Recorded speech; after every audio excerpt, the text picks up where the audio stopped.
আজকের ওয়েদারটা এত সুন্দর, অনেক দিন পর আবার আমার ভিডিও বানানোর একটু সময় হলো। ব্লগও বানাইনি, নাচের ভিডিও দিইনি। তো এখন ছাদে যাচ্ছি, ছাদে গিয়ে কিছু নাচের ভিডিও বানাবো। আপনারা কেমন আছেন? নিশ্চয়ই ভালো আছেন। আমার ইউটিউব চ্যানেল এবং ফেসবুক পেজে আপনাদের সবাইকে স্বাগত।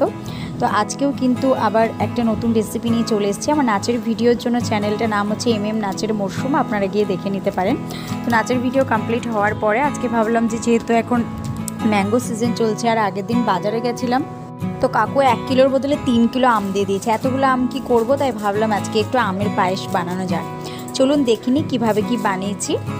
তো প্রথমে ফার্স্টেই আমি দুধ নিয়ে নিয়েছি হাফ লিটারের মতো, তারপরে গোবিন্দভোগ চাল একটুখানি ধুয়ে নিয়েছি। বেশি কিন্তু ধোবেন না, তাহলে গন্ধটা চলে যায়, অল্পই ধোবেন। তো একবার আমি জল দিয়ে ধুয়ে নিয়েছি। তারপরে আমি আলমন্ড বাদামগুলোকে আমি আগে থেকেই ভিজিয়ে রেখে দিয়েছিলাম, সেগুলোর ছিলাগুলো ছেড়ে নিয়েছি। এরপরে কাজু দিয়ে দিচ্ছি, তার মধ্যে একটু কিশমিশ দিয়ে দিচ্ছি। সব কিছু এগুলোকে এবার ভালোভাবে কড়াইতে ঘি দিয়ে একটুখানি ফ্রাই করে নেবো। আর পেস্তা বাদাম যেগুলো রয়েছে সেগুলো আমার রোস্টেড রয়েছে বলে সেই জন্য আর সেগুলো ফ্রাই করে নিই।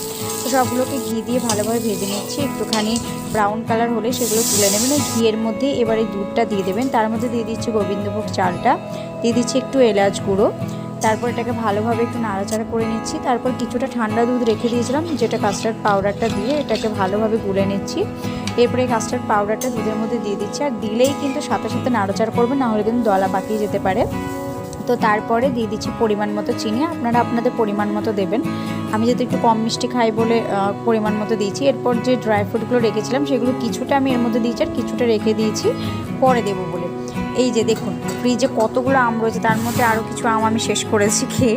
আমি আম খেতে খুবই ভালোবাসি। তো যাই হোক, এরপরে এই যে আমের যে পেস্টটা, এখন আমি পেস্টটা বানিয়ে নেবো। এই পেস্টটা কিন্তু দুধের মধ্যে সাথে সাথে ফুটন্ত দুধে দিলে কিন্তু মানে কেটে যেতে পারে। সেই কারণের জন্য এখন আমার ক্ষীরটা যেহেতু রেডি হয়ে গেছে পায়েসটা, সেহেতু আমি গ্যাসটা অফ করে দিয়েছি। এরপর আমি এই আমের পেস্টটা বানিয়ে নিচ্ছি। যদি আপনাদের মানে আম যদি একটু কম মিষ্টি হয় তাহলে এর মধ্যে একটু হানি বা সুগার দিতে পারেন। যেহেতু এই আমগুলো সত্যি কথা বলতে আমি তো প্রথম ভেবেছিলাম এতগুলো আম দিয়েছি কি হবে, কিন্তু খুবই মিষ্টি, সেই কারণের জন্য আমি আর সুগার টুগার কিছু দিইনি। তো এখন আমার পেস্ট রেডি। এই পেস্টটা এবার এই পায়েসের মধ্যে দিয়ে দিচ্ছি।